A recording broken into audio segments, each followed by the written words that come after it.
రేపే మనకు కార్తీక సోమవారం. ఇది మొట్టమొదటి సోమవారం కాబట్టి మర్చిపోకుండా బెల్లంతో ఇలా చేస్తే ఆ పరమశివుడి యొక్క అనుగ్రహంతో మీరు భూములు కొంటూనే ఉంటారండి. ఇది చాలా చిన్న పరిహారం, ఫలితం ఖచ్చితంగా వస్తుంది. కాబట్టి ఏంటంటే గనక మర్చిపోకుండా ప్రయత్నించండి. ఇలా ప్రయత్నించడం వల్ల ఏంటంటే గనక తప్పకుండా ఎవరికైతే భూమి కొనుగోలు చేయాలని ఉందో, లేదంటే గనక సొంతింటి కల నెరవేరాలని ఉందో అలాంటి వాళ్లకు మేలు చేకూరుతుంది. ఎందుకంటే ఇది పరమ పవిత్రమైన మాసం, చాలా చాలా శక్తివంతమైన మాసం. కాబట్టి ఈ కార్తీక మాసంలో రేపు సోమవారం చాలా చాలా శక్తి ఉంటుంది. అంటే అన్ని సోమవారాలకు ఉంటుంది కాబట్టి మొదటి కార్తీక సోమవారం కదా, ఈ రోజున ఏంటంటే కనుక ఈ పరిహారాన్ని ఈ విధంగా ఆచరించండి. ఇది చాలా మంది కూడా చేసి ఫలితాలను పొందారు. అత్యంత శక్తివంతమైన పరిహారం, దీనివల్ల మనకు మేలు చేకూరుతుంది.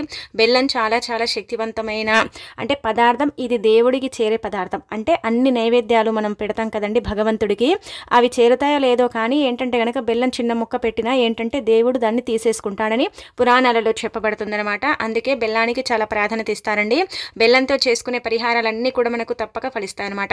అందుకే రేపు కార్తీక మాసంలో మొదటి సోమవారం కాబట్టి ఎవరైతే గుర్తుపెట్టుకొని ఈ పరిహారాన్ని ఆచరిస్తారో అలాంటి వాళ్ళకి ఏంటంటే కనుక త్వరలోనే భూమి కొనుగోలు చేసే అవకాశం ఉంటుంది. వాళ్లకు ఖచ్చితంగా భూలాభం కలుగుతుంది. అలానే కాకుండా ప్రకృతి అనుగ్రహం కలుగుతుంది. ఆ పరమేశ్వరుడి యొక్క దయతో మీరు ఎల్లప్పుడూ కూడా సుఖ సంతోషాలతో ఉంటారని చెప్పొచ్చు. కాబట్టి మీరు మర్చిపోకుండా ఏంటంటే కనుక ఈ పరిహారం చేసుకోండి. ముఖ్యంగా మనం ఏంటంటే కనుక కార్తీక సోమవారం రోజు ఎలాంటి నియమాలను ఆచరించుకోవాలి, ఎలాంటి నియమాలు పాటిస్తే మనకు ఫలితం వస్తుంది, అలానే కాకుండా ఈ బెల్లం పరిహారాన్ని ఎలా చేయాలి, దీపం ఏ విధంగా పెట్టాలి, ఎలాంటి వస్త్రాలు ధరించాలి, స్నానం చేసే నీటిలో ఏం కలుపుకొని చేయాలి అనేది మొత్తం కూడా ఈ వీడియోలో మనం క్లుప్తంగా తెలుసుకుందాము. వీడియోని చివరి వరకు చూడండి, ఎక్కడ కూడా స్కిప్ చేయకండి. అలానే కాకుండా ఏంటంటే వీడియోకి ఒక లైక్ చేయండి. కొత్తగా చూస్తున్నట్టయితే సబ్స్క్రైబ్ చేసుకోండి. కార్తీక మాసం పరమ పవిత్రమైన మాసం. ఈ మాసం శివకేశవులకు అంకితం చేయబడే మాసం. మనం ఏంటంటే ఉదయం శివుడిని పూజిస్తే సాయంత్రం ఏంటంటే కనుక విష్ణువుని పూజించాలి. అలా పూజిస్తే మనకు జన్మ జన్మల దరిద్రాలు పోతాయి. అలానే కాకుండా కార్తీక సోమవారం అంటే శివుడికి అంకితం చేయబడే అంటే సోమవారంగా పరిగణిస్తారు. కార్తీక మాసంలో చేసే పూజలకు కోటి జన్మల పుణ్యం లభిస్తుంది. అలానే కాకుండా కార్తీక మాసంలో చేసే దీపానికి కూడా మనం ఏంటంటే సంవత్సరం అంతా కూడా దీపారాధన చేసినంత ఫలితాన్ని మనం పొందగలుగుతాము. కాబట్టి మనం ఏంటంటే మర్చిపోకుండా కార్తీక సోమవారం రోజు బ్రహ్మ ముహూర్తంలో పూజ చేసుకుంటే మంచిదండి. బ్రహ్మ ముహూర్తం అంటే కనుక 4 గంటల నుంచి 4 గంటల 44 నిమిషాల వరకు ఉంటుందండి బ్రహ్మ ముహూర్తం. ఆ సమయాలలో లేచి ఇంటిని వాకిలి శుభ్రం చేసుకొని స్నానం చేసి దీపం పెడితే మనకేంటంటే కనుక డైరెక్ట్ ఇంకా దేవుడి అనుగ్రహం ఉన్నట్టే అండి. ఇంకా మన సుడి తిరిగినట్టే. ఆ సమయాలలో దీపం పెట్టి మీరు ఏది కోరుకుంటండి అది ఖచ్చితంగా జరుగుతుందన్నమాట. అలా ఏంటంటే మీరు భూమి కొనుగోలు చేయాలనుకుంటున్నారు కదా, ఆ సమయంలో దీపం పెట్టిన తర్వాత ఇక్కడ చూపించే విధంగా ఇంత బెల్లం ముక్కని తీసుకుని ఆ సమయంలో పరిహారం చేయండి. భూలాభం కలగకపోతే అడగండి. అంత చక్కగా ఏంటంటే కనుక మీకు ఉపయోగపడే పరిహారం అనమాట. ఒకవేళ ఏంటంటే కనుక బ్రహ్మ ముహూర్తంలో మేము చేసుకోలేము, ఆ సమయంలో మేము లేవలేమంటే కనుక తెల్లవారుజామున నిద్ర లేవండి. కార్తీక మాసం కాబట్టి ఏంటంటే కనుక తెల్లవారుజామున నిద్ర లేవటం, శుచిగా స్నాన కార్యక్రమాలు చేయటం, అలానే కాకుండా చల్లనీళ్ళ స్నానం చేస్తారు ముఖ్యంగా. అలా స్నానం చేస్తే ఏంటంటే కనుక ముఖ్యంగా ఈరోజు అండి నూతుల దగ్గర కానీ నదుల దగ్గర కానీ స్నానం చేస్తే మనము అంటే పరమశివుడి యొక్క అనుగ్రహానికి పాత్రలం అవుతాము. నూతుల దగ్గర నదుల దగ్గర స్నానం చేసే అంటే వీలు లేని వారు ఇంట్లోనే గంగా జలాన్ని నీళ్ళల్లో కలుపుకొని స్నానం చేయండి. ఈ గంగాజలం ఏంటంటే కనుక మనము కావేరీ నదిలో గంగా నదిలో స్నానం చేసినంత పుణ్యం మనకు లభిస్తుందన్నమాట. అందుకే నీళ్ళల్లో గంగా జలాన్ని కలుపుకొని స్నానం చేస్తే మంచిది. ఒకవేళ లేకపోతే తెచ్చుకోండి, తెచ్చి ఇంట్లో పెట్టుకోండి.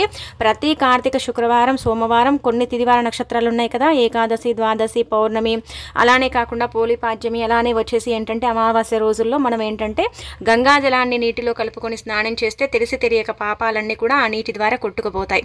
మానవుడి దేహం శుద్ధి అయిపోతుంది. పరమశివుడే అనుగ్రహాన్ని ఇస్తాడు, ఐశ్వర్యాన్ని ఇస్తాడు, శరీరాన్ని శుద్ధి చేసేస్తాడు.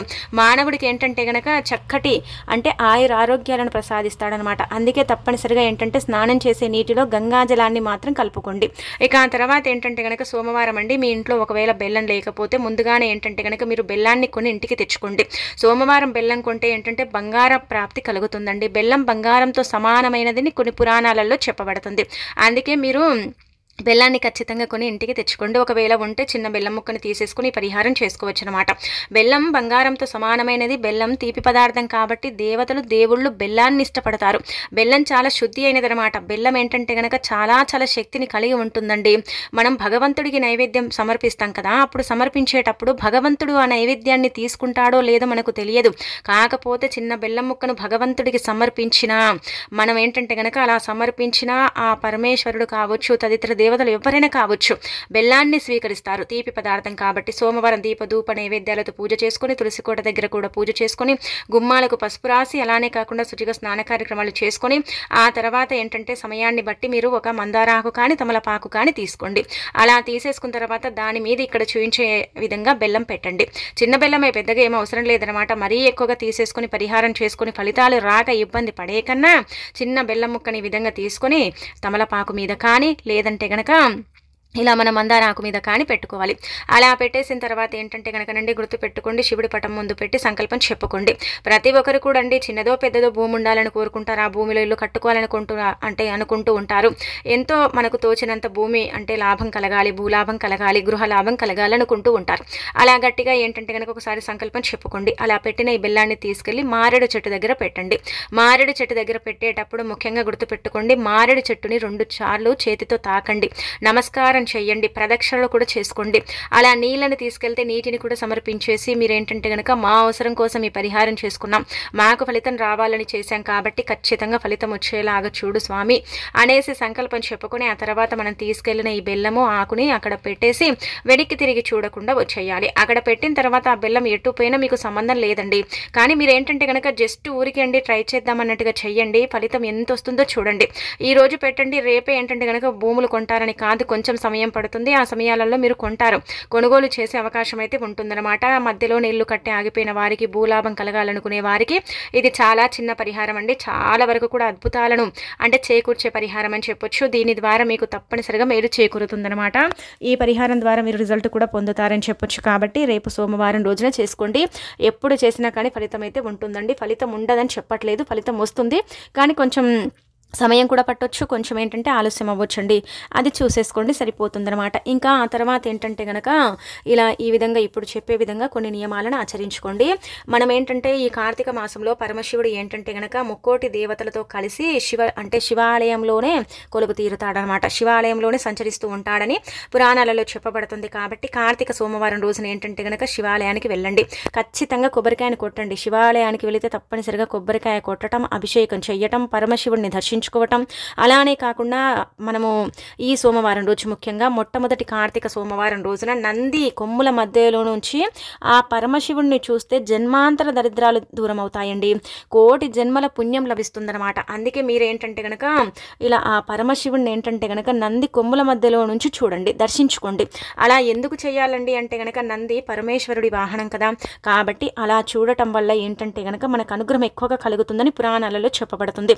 తీరని కోరిక ఉందనుకోండి, ఆ కోరిక తీరాలనుకోండి, అప్పుడు ఏంటంటే గనక మీ కోరిక సీక్రెట్గా నంది చెవిలో చెప్పండి. నంది ఏంటంటే గనక మన కోరికను తీసుకెళ్ళి ఆ పరమేశ్వరుడి పాదాల చెంత పెడుతుంది.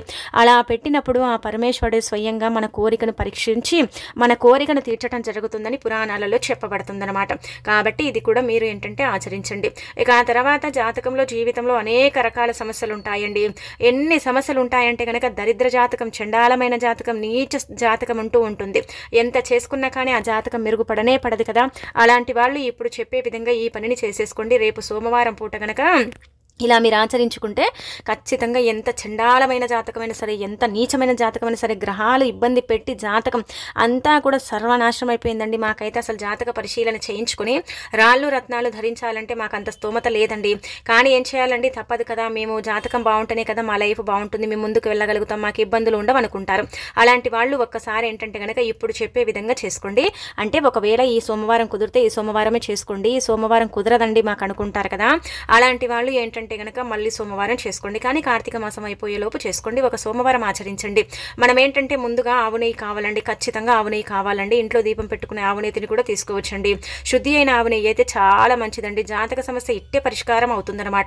బెల్లాన్ని తీసుకోండి. అలా బెల్లం తీసుకున్న తర్వాత దానిపైన ఏంటంటే కనుక 2 చుక్కల ఆవు నెయ్యిని పొయ్యండి. అంటే మీరు ఇక్కడ కిలోల కొద్ది బెల్లం తీసుకోండి, అంత బెల్లం తీసుకోండి, ఇంత బెల్లం తీసుకోమని కాదు, ఎంతైతే తినగలుగుతారో, ఎంత బెల్లం అయితే మీరు తీసుకుంటారో అంతే తీసుకోండి, ఎంతైతే తింటారో అంతే తీసుకోండి. ఎవరికైతే ఎక్కువగా అండి జాతక పరిశీలన చేయించుకున్నా కానీ మాకు అసలు జాతకం బాగుండట్లేదు, దరిద్రంగా ఉంది, కుజదోషాలు ఉన్నాయి, రాహుకేతు ప్రభావాలు ఉన్నాయి, శని ప్రభావాలు ఉన్నాయి, తీవ్రమైన ఇబ్బందులు, ఆటంకాలు, అడ్డంకులు ఇవన్నీ కూడా వస్తూ ఉంటాయి, ఏ పని చేసినా కలిసి రాదండి, మా తలరాత ఏందో అండి మాకు అర్థమే కాదని బాధపడతారు కదా. అలాంటి వాళ్ళు ఏంటంటే కనుక ఒక్కసారండి ఈ విధంగా ఆచరించండి. ఇలా బెల్లం తీసుకున్న తర్వాత ఎంతైతే తింటారో అంత తీసుకొని ఏంటంటే గనక ఒక ప్లేట్లో పెట్టుకోండి. పెట్టేసి మీరు పూజ చేసేటప్పుడే అంటే శివుడి పటం ముందు పెట్టుకోండి. అలా పెట్టిన తర్వాత ఏంటంటే గనక అందులో 2 చుక్కల ఆవునేతిని పోయండి. పోసిన తర్వాత ఏంటంటే గనక స్వామి మేము ఇది మా మంచి కోసం అంటే తింటున్నాం.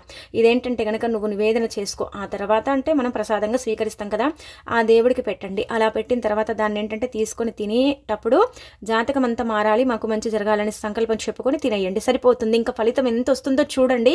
మీరేంటంటే కనుక షాక్ అయిపోతారో, ఆశ్చర్యపోతారు. అలానే కాకుండా ఏంటంటే ఇంతలా ఫలితం వస్తుందా అన్నట్టుగా ఏంటంటే మీరు ఇంకా అనుకుంటూ ఉంటారండి. అంత బాగుంటుంది. కానీ కొద్ది కొద్దిగా మార్పుని చూడటం అనేది స్టార్ట్ అవుతుందన్నమాట. చాలా చక్కగా ఉంటుందండి. పనులలో ఆటంకాలు రాకపోవటం, ఇబ్బందులు అనేవి లేకపోవటం, చక్కగా ఉండటం, మీ జీవితం అంతా కూడా మారటం, మీకు ఎక్కడ కూడా ఏంటంటే కనుక బాధలు అనేవి లేకుండా ఉండటం, ఇదంతా కూడా మీరు మీ కళ్ళతో చూడగలుగుతారు. రేపు కార్తీక సోమవారం రోజున చెయ్యండి. అంటే మీరు అనుకోవచ్చు ఈ పరిహారం మాకు పనిచేస్తుందో లేదో అండి అనుకుంటారు కదా. అలాంటి వాళ్ళు రేపు మొట్టమొదటి కార్తీక సోమవారం కదా అప్పుడు చేయండి. మిగతా అదేంటంటే కనుక మళ్ళీ ఇంకొక సోమవారం ఇలా చేయండి. 1-2 వారాలు చేస్తూ ఉండండి. ఖచ్చితంగా మార్పు ఉంటుంది. మనం చేయకముందుకే ఫలితం వస్తుందో రాదు అనుకున్నాం అనుకోండి, అది రాకుండానే పోతుంది. నెగిటివ్గా ఆలోచించకండి, పాజిటివ్గా ఆలోచించండి. ఖచ్చితంగా పాజిటివ్ రిజల్ట్ వస్తుంది. ఎంతో కొంత జీవితం జాతకం మారినా సరిపోతుంది కదండి. జాతకం బాగాలేకపోతే గ్రహాలు నీచ స్థాయిలు ఉంటాయి, స్థితిగతులు సరిగ్గా ఉండవు, ఏం చేయాలో అర్థం కాదు, ఏ పని చేసినా కలిసి రాదు, అంత నష్టాల్లోనే పడిపోతుంది, వివాహాలు జరగవు, సంబంధాలు సరిగ్గా దొరకవు, కుజదోషం ఉన్నవారికి కావచ్చు, నాగదోషం ఉన్నవారికి అయితే ఇంకా చెప్పక్కర్లేదు, వాళ్ళకి ఇంకా ఇబ్బందులని చెప్పొచ్చు. కాబట్టి మీకు అలా ఉండకూడదు. బాగుండాలంటే కనుక ఈ పరిహారం అనేది చేసుకోండి. చాలా మంచి రిజల్ట్ అయితే వస్తుందండి. రాదని మాత్రం అనుకోకండి, పరిపూర్ణ నమ్మకంతో చేయండి. ఇక అలానే కాకుండా సోమవారం రోజున ఏంటంటే గనక ముఖ్యంగా నాన్ వెజ్ని తినకూడదండి. ఇంట్లో ఏంటంటే గనక నాన్ వెజ్ని వండటం కానీ తినటం కానీ చెయ్యకండి. కొంతమంది కార్తీక మాసాన్ని ఆచరించడండి. అంటే కార్తీక మాసాన్ని కొంతమంది పట్టుకోకపోవడం అనేది ఉంటుందన్నమాట.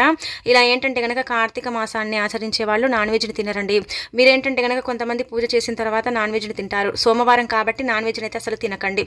ఆ తర్వాత ఇంట్లో పుట్టగొడుగులు, అలానే కాకుండా గుమ్మడికాయ, వంకాయ కూరని వండి మాత్రం తినకండి. తింటే మాత్రం ఖచ్చితంగా కోరి కష్టాలు తెచ్చుకున్న వారు అవుతారు. ఇది గుర్తుపెట్టుకోండి. ఆ అనంతరం ఏంటంటే కనుక నల్లటి వస్త్రాలు అయితే ధరించకూడదు. నల్లటి వస్త్రాలు ధరిస్తే చాలా ఇబ్బందులు మనకు కలుగుతాయి. శనిబాధలు అయితే జీవితంలో పెరిగిపోతాయి. కాబట్టి నల్లటి వస్త్రాలను మీరు అసలు ధరించకండి. సోమవారం ఖచ్చితంగా ఏంటంటే కనుక శివాలయానికి వెళ్ళండి. శివాలయంలో కూర్చోండి. ఆ పరమశివుడి పంచాక్షరి మంత్రాన్ని 101 సార్లు పఠించండి. అలానే కాకుండా 101 బిల్వ పత్రాలతో శివుడికి అభిషేకం చేయండి.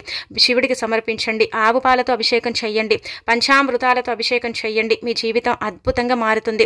మీకుండే కష్టాలు అన్నీ కూడా ఇట్టే తీరిపోతాయి. మీ లైఫ్ అంతా కూడా ఏంటంటే చేంజ్ అయిపోవటానికి అవకాశం ఉంటుంది. అలానే దైవానుగ్రహం కలిగి మీరు కోరిందంతా కూడా జరగటానికి కూడా అవకాశం ఉంటుందని శాస్త్రాల్లో చెప్పబడుతుందండి.